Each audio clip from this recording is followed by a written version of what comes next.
जी, अस्सलाम वालेकुम। जैसे आपको पिछली वीडियो में हमने बताया था कि क्लाइमेट चेंज ने ना सिर्फ पाकिस्तान को बल्कि हमारे पड़ोसी मुल्क भारत को भी बहुत ज़्यादा इफ़ेक्ट किया है और वहाँ पर भी जो है शदीद बारिशें हो रही हैं मानसून की। और ये हमारे पास एक आर्चर्ड है जो कि सूरत इंडिया में मोहम्मद STS मैंगो फार्म है। और इसके यहाँ भी जो बारिश हुई है, यह आप इसकी बारिश का इम्पैक्ट देख सकते हैं कि शदीद बारिश हुई है। ये इनका प्रोविंस है गुजरात और शहर सूरत है और मोहम्मद STS ऑर्चर्ड है। और जनाब मोहम्मद साहब हैं जो कि वहाँ के रिहायशी हैं और उनका ये 5 एकड़ का बाग है। तो हम ये देख रहे हैं कि मोहम्मद ने वहाँ पर किस तरीके से जो है पानी की निकासी की है, वो हम आपको दिखा रहे हैं। और जो पौधों की हेल्थ है, ज़ाहिर है कि मानसून चल रहा है और इस महीने में हेल्थ तो माशाल्लाह बहुत अच्छी होती है। उसके साथ साथ जो है जड़ी बूटियाँ भी हो रही होती हैं। लेकिन मोहम्मद ने ये किया है कि इसको साफ़ रखा है। जड़ी बूटियाँ जो आजकल हो रही हैं इस वक्त, उनकी सफाई बहुत ज़रूरी है। अगर आप सफाई नहीं करेंगे तो उनका बीज निकलने का मौसम है। अगर वो बीज निकलता है तो उससे मज़ीद जो है वो जड़ी बूटियों में इजाफ़ा होगा। और उसके जड़ी बूटियों को तल्फ़ करने के लिए एक सूरत यह है कि आप जो खाली जगह है, जो बीच में जगह बच रही है, वहाँ उसको रोटावेट कर दें या वहाँ पर आप जो है वो वीडेसाइड का इस्तेमाल करें। और इस वक्त जो आप वीडेसाइड इस्तेमाल कर सकते हैं इफ़ेक्टिवली, वो ग्लाइफोसेट है। तो ग्लाइफोसेट अगर इस एज के पौधे हैं, इनको अब 3 साल तकरीबन मुकम्मल होने वाले हैं। ये लुत्फ़ाबाद मैंगो फार्म के साथ ही यहाँ पर भी हमारे मशवरे से ही मोहम्मद ने ये प्लांटेशन की थी। और ये इन्होंने जो जहाँ प्लांटेशन की है वो 4x1 मीटर के ऊपर की हुई है। तो इन्होंने यहाँ पे ये, क्योंकि वहाँ पे लेबर जो है इजीली अवेलेबल है, तो उस लेबर को यूटिलाइज़ करके ये वहाँ पर जड़ी बूटीज़ का जो है वो ख़त्मा भी कर रहे हैं। और वो लेबर ही जो पानी है, एक्सेस वाटर है, ये इस ऑर्चर्ड में उसको भी रिमूव कर रहे हैं। तो मैं आपको बताया था कि अगर आपने वीडेसाइड ही इस्तेमाल करनी है तो वो फिर ग्लाइफोसेट है, वो बेस्ट है, उसको करें। लेकिन ग्लाइफोसेट जो है आपके आम के पत्तों के ऊपर नहीं गिरनी चाहिए। अगर वो पत्तों पर गिरेगी तो फिर आपके आम के पौधे को भी नुकसान होगा। तो बेहतर है शील्ड लगाएं, बहुत एहतियात से करें और बिल्कुल उसके तने के करीब जो है वो ना करें। ज़्यादा कोशिश करें कि आप जो तने से दूर है, 1 फुट राइट और 1 फुट लेफ़्ट आप अगर कर लें और जो तने के करीब जगह है उसको फिर आप लेबर, अपनी लेबर से गोडी करवा कर उन जड़ी बूटियों की तलफ़ी करें। लेकिन जड़ी बूटियों की तलफ़ी जो है इस वक्त बहुत ज़रूरी है। अगर आप ये डिले करेंगे तो उसमें मज़ीद जो है ना वो जड़ी बूटियाँ पैदा होंगी और जड़ी बूटियों की जो एक पनाहगाह बन जाएगी यहाँ पर, और यहाँ पे मुसलसल जो है जड़ी बूटियाँ होती रहेंगी। अब आप इस वीडियो में एक और चीज़ देख रहे होंगे कि मोहम्मद ने जो है वो टिपिंग भी की है, अपने पौधे को डेवलप भी किया है और उसके साथ साथ जो है वो ट्रेनिंग बड़ी एक्सीलेंट की हुई है। जब ट्रेनिंग आप की 60 से 80 सेंटीमीटर तने के ऊपर जाकर होगी तो उस तने को जो है वो मज़बूत होने में वो टाइम मिलेगा, और वो टाइम मिलेगा और वो तना जो है मजबूत होगा। आपका ये तना आप देख लें कि दूर से आपको हर पौधे का तना नज़र आता हुआ नज़र आ रहा होगा। और ये ही जो है इसकी कामयाबी है कि आपने जो पौधे का तना है उसको आपने 60 सेंटीमीटर से लेके 80 सेंटीमीटर तक बिल्कुल क्लियर रखना है, ताकि तना आपका मज़बूत हो। और मज़बूत तना जो है वो बेहतरीन पौधे की बुनियाद फराहम करता है। यहाँ से आप बिल्कुल इसको वाज़े तौर पर देख रहे हैं। तो ये हमारा STS का जो है वो पहला असूल है। ऊपर जाके भी अब हमने जो है पौधे को ओवर क्राउडेड नहीं करना। अब हमने जब तीसरी स्टेज पर आ जाएंगे टिपिंग की, तो फिर हमने सिलेक्टिव टिपिंग करनी है। और ये मैं बार बार आपको बता चुका हूँ कि आपने हर पौधे के पॉइंट के ऊपर टिपिंग नहीं करनी है। जिस पॉइंट पे आपने टिपिंग की वहाँ से अगर 4 मज़ीद ब्रांचेस निकली हैं तो उनमें से जो मोस्ट स्ट्रॉन्गेस्ट 1 या 2 होगी तो उसको आपने टिप करना है।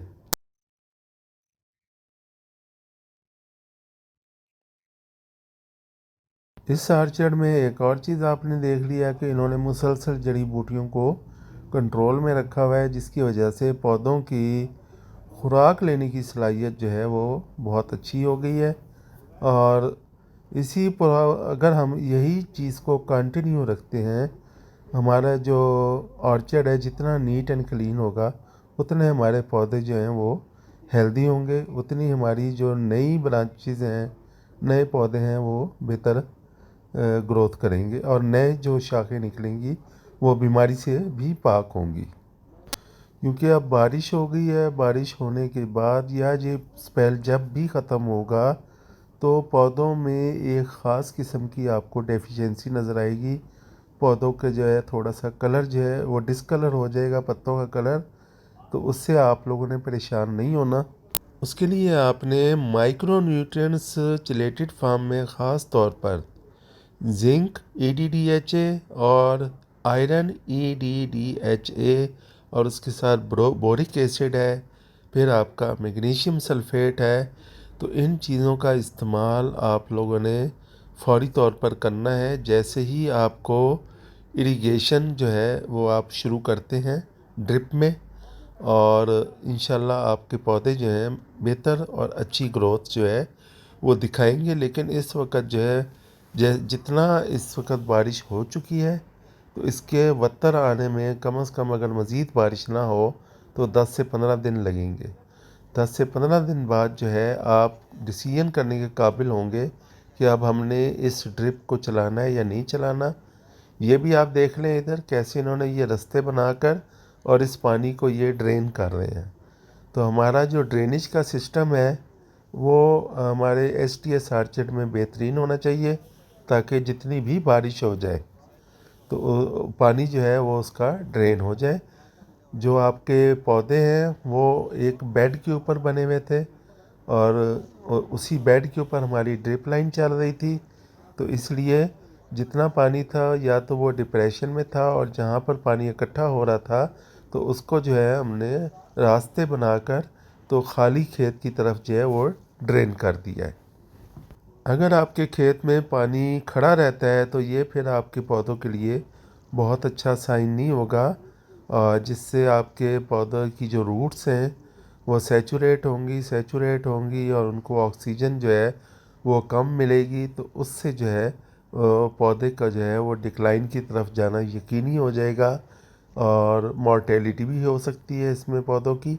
इसलिए अपने ऑर्चर्ड में अगर बहुत ज़्यादा आपके पास बारिश हो गई है तो उस पानी को आपने 24 घंटे से 48 घंटे में ड्रेन हर सूरत में करना है। बसूरत दीगर जो है फिर आपको पौधों को ही नुकसान होगा। जैसे कि सैलाब ज़दा इलाकों में जो भी आम के दरख्त होते हैं वो एक दफ़ा तो डिक्लाइन की तरफ चले जाते हैं। अगर बड़े दरख्त हैं तो वो रीस्प्राउट कर जाते हैं, और अगर छोटे पौधे हैं जिनके ऊपर से ही पानी गुज़र जाए तो जो पानी में मुकम्मल डूब जाते हैं तो वो पौधे सर्वाइव नहीं करते हैं। अलबत्ता जो बड़े दरख्त हैं वो एक दफ़ा मॉर्टेलिटी या डिक्लाइन की तरफ जाके और फिर जो है रीस्प्राउट करके अपनी एनर्जी बहाल करते हैं। लेकिन जाहिर है कि जब वो दोबारा अपने आप की एनर्जी गेन कर रहे हैं और अपने आप को रीस्ट्रक्चर कर रहे हैं तो उसमें आपको 2 साल तक जो है उनकी फ्रूटिंग से भी हाथ धोने पड़ते हैं। तो इसलिए बेहतर है कि आप लोग इन इंतज़ामात को जब भी आप नया ऑर्चर्ड लगाएं तो अपने ड्रेनेज सिस्टम को, जैसे ये आप देख रहे हैं कि ये इस वक्त बारिश हुए चंद घंटे हुए हैं और ये पानी जो है अपनी मंजिल की तरफ रवां दवा है कि खाली खेत की तरफ ये निकल रहा है। और ये इसको मुसलसल इन्होंने कट लगाकर और जहाँ जहाँ बेड बने हुए थे तो वहाँ से इस पानी को निकाल रहे हैं। हम लुत्फ़ाबाद में मौजूद हैं। लुत्फ़ाबाद STS आर्चर्ड में। और ये वो एक ख्वाब है जो हकीकत में तब्दील हो चुका है। हम एक जो पहली स्टेज है प्लांट ग्रोथ की और उसको प्लांट को बनाने की, हम अब तीसरे साल में दाखिल होकर और उसको मुकम्मल कर चुके हैं। 2019 में हमने इसकी प्लांटेशन की थी नवंबर में, और नवंबर अब आ रहा है तो ये 3 साल इसे मुकम्मल हो जाएंगे। और इंशाल्लाह जो प्लांट ग्रोथ थी बहुत अच्छी है। इसमें प्लांट पॉपुलेशन भी हमें बार बार पूरी करनी पड़ी, हमने काफ़ी ज़्यादा मेहनत की और अब हमने जो है एक स्ट्रक्चर जो है उसको डेवलप कर लिया है। तो इंशाल्लाह इसमें से 50% ऐसे पौधे हैं जो अगले साल हमें फ्रूटिंग पर होंगे। तो हम अब फ्रूटिंग की स्टेज में दाखिल होंगे अगले साल से, और अब इनको हम प्रॉपरली मॉनिटर कर रहे हैं और हम ये प्रॉपरली हर दोस्त को गाइड भी कर रहे हैं कि मैंगो स्मार्ट ट्री सिस्टम जो है, बेशक वो एक आसान काम नहीं है, लेकिन उसके लिए एक मेहनत चाहिए, लगन चाहिए। एक दफ़ा अगर आपने अपनी सिस्टम को बना लिया और चला लिया तो उसके बाद फिर आपके लिए आसानियाँ हैं। बेशक ये एक पुअर मैन टेक्नोलॉजी है, जिसके पास कम रकबा है वो तो इसको ज़रूर अपनाए, लेकिन इसमें प्रोडक्शन जब आएगी तो डेफिनेटली वो प्रोडक्शन जो है उसका आम बाग से कभी भी मुकाबला नहीं हो सकता। कि अगर आप आम बाग में 4 साल बाद कोई अच्छी फ्रूटिंग भी लेना चाहें तो वो आपको 20-30 हज़ार रुपये पर एकड़ से ज़्यादा नहीं देगी, लेकिन जब हम STS में आएंगे तो ये लाखों रुपए में इसकी इनकम होगी। आए आपको चेक करवाते हैं। ये इस वक्त ये मेजर तारिक खान साहब का आर्चर्ड है, लुत्फ़ाबाद मैंगो फार्म। और यहाँ पर जो पौधों की ग्रोथ है बारिश के बाद भी आप देख सकते हैं कि बहुत ही खूबसूरत है। ये हमारे पास 12 नंबर रटोल का पौधा है और इसमें आप इसकी ग्रोथ देखें। और इसको हमने मुकम्मल तौर पर डॉक्टर स्टीव का जो फर्टिलाइज़र प्लान है उसको हमने अडॉप्ट किया था। फर्टिलाइज़र की हमने कहीं भी कमी आने नहीं दी और पूरे एक शेड्यूल के मुताबिक जो है वो फर्टिलाइज़र हम इसमें चला रहे थे। और इसके बाद जो कुछ पौधों में हमें बारिश के बाद ये इश्यूज़ भी नज़र आ रहे हैं, जैसे आप ये देख लें। तो इसके लिए सबसे बेहतरीन हल जो है वो है कॉपर बेस फंजीसाइड। और कॉपर बेस फंजीसाइड में कॉपर जमा कुसूगा माइसिन जो है वो बेस्ट है, उसके बाद कॉपर हाइड्रोक्साइड है और उसके बाद आपका कॉपर ऑक्सीक्लोराइड है। तो इसके कॉपर के हमें 2 से 3 जो स्प्रे हैं और उसके साथ डाईफिनाकोनाजोल। तो अल्टरनेट स्प्रे हम जो है वो 1 महीने तक चलाएंगे, 10-10 दिन या 15 दिन के वक्फे से। और बारिश के फ़ौरन बाद मैंने अक्सर आपको बताया है कि आपने हर सूरत में स्प्रे करना होता है, लेकिन जब बारिश का मज़ीद इम्कान ना हो तो आप जो है अपने उनको स्प्रे को कर सकते हैं। अब हमने ये देखना है, जैसे ये एक पौधा है, इसकी टिपिंग की थी, टिपिंग के आपको रिज़ल्ट सामने नज़र आ रहे हैं। अब जो हमने टिपिंग करनी है तो वो मोस्ट स्ट्रॉन्गेस्ट ब्रांच की करनी है। अब हर ब्रांच की हमने टिपिंग नहीं करनी। नीचे हमने, जैसे आप ये देख लें बेस में, कि इसका हमने 2 से 2.5 फुट का जो फासला था वो ट्रेनिंग करके छोड़ दिया है। नीचे से हमें तना जो है बहुत वाज़ेह नज़र आना चाहिए। अभी आपको वैसे आपको एक हैज बनती हुई नज़र आ रही है, लेकिन यहाँ पर कुछ पौधे कमज़ोर भी हैं, जैसे ये हमें थोड़ी सी यहाँ गैप नज़र आ रहा है। तो इन पौधों को हमने देखना है कि जैसे ये पौधा एक दरमियान में है, नज़र आ रहा है आपको। ऐसे पौधे अगर ना चल रहे हो तो इनको हम चेंज कर लेंगे और इसकी जगह हम नए पौधे लगा देंगे। इसी तरीके से और भी इसमें पौधे हैं। तो ये एक प्रोसेस है। जब हम मैंगो स्मार्ट ट्री सिस्टम में जाएंगे तो पौधों की तादाद जो है उसको पूरा रखने के लिए हमें बार बार जो है वो गैप फिलिंग जो है थोड़ी बहुत ज़रूर करनी पड़ेगी। लेकिन फिर एक स्टेज ऐसी आ जाती है 4-5 सालों में कि हमारी गैप फिलिंग भी तकरीबन मुकम्मल हो जाती है और पौधे भी बड़े होकर एक साइज़ के हो जाते हैं। तो इस वक्त तक हम जो भी प्रूनिंग करेंगे वो थोड़ी बहुत साइड प्रूनिंग होगी, लेकिन इसमें अभी एलीवे बहुत क्लियर है। ये पौधे मज़ीद 3 फुट राइट से और 3 फुट लेफ़्ट से, तो दोनों पौधे निकलेंगे और 3 फुट का हमें जो है एलीवे सफिशेंट है। तो ये हम यहाँ पर करते रहेंगे। अब इन पौधों में भी जो इशू आ रहे हैं वो बारिश के बाद जो आता है, बारिश से जो साल्ट हैं वो पौधे के करीब आ जाते हैं, जबकि इरिगेशन से साल्ट जो है पौधे से दूर हो जाते हैं। तो इसलिए हमें बारिश के बाद कॉपर बेस फंजीसाइड जो है वो करने की ज़रूरत है। ये इसके अलावा कभी कभी हमें कुछ पौधों को गहरे सब्ज़ नज़र आ रहे हैं, कुछ पौधे जो हैं जिनके यंग लीव्स हैं वो थोड़े से लाइट कलर में हैं। तो न्यूट्रिशन लेवल जो है वो भी हमने चेक करते रहना है और देखते रहना है कि किस चीज़ की कमी आ रही है। हाँ, अलबत्ता अगर हम